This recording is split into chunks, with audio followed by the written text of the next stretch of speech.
Voilà désormais plus de 2 mois que Pierre Palmade a violemment percuté une voiture contenant 3 passagers en Seine-et-Marne. Depuis le 10 février dernier, les addictions de l'humoriste sont exposées au grand jour dans la presse. Actuellement en cure de désintoxication à l'hôpital Paul Brousse de Villejuif, l'acteur de 55 ans n'est pas à son premier sevrage. Comme l'a révélé BFM TV dans son documentaire Palmade, 30 ans de démon, diffusé ce lundi 24 avril, l'ami de Michel Larocque s'était rendu, en 2021, dans la luxueuse Villa Paradiso, située en Tunisie, pour se soigner. Lors de ses 28 jours de cure, le comédien s'était montré très affaibli, s'est ainsi souvenu un membre du centre dont BFM TV a dévoilé quelques images. Il a rejoint la clinique dans un état physique et psychologique instable, a précisé la source à la chaîne, indiquant que le sevrage de l'ex-acolyte de Muriel Robin avait été très complexe.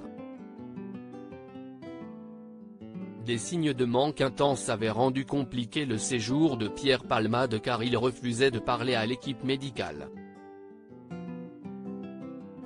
Supérieur à Pierre Palmade, découvrait sa maison de 430 mètres carrés, à vendre pour 1,36 million d'euros. Pierre Palmade n'a pas terminé sa cure de désintoxication en Tunisie dans cette clinique avec piscine. Pierre Palmade était suivi au quotidien par un psychothérapeute, devait suivre un programme de remise en condition physique et participer à des groupes de parole.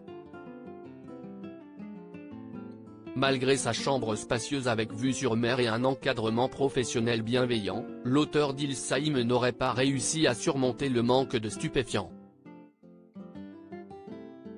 Selon l'un des membres du personnel de Villa Paradiso interrogé par BFM TV, Pierre Palmade aurait décidé de quitter la cure au bout de seulement une semaine de traitement. Aujourd'hui, le quinquagénaire est soumis à un contrôle judiciaire strict. S'il a échappé à la détention provisoire en raison de son état de santé fragile depuis son AVC, Pierre Palmade est contraint à rester dans une structure médicalisée sous surveillance médicale. Il a été convenu que ce protocole durerait 6 semaines, a précisé Benjamin Locoge, journaliste à Paris Match invité sur le plateau de Touche pas à mon poste le 20 avril dernier. Arrivé au terme de cette période, le comédien devrait quitter l'établissement médical de Villejuif sous peu. Crédit photo, Gouet, Jacovide.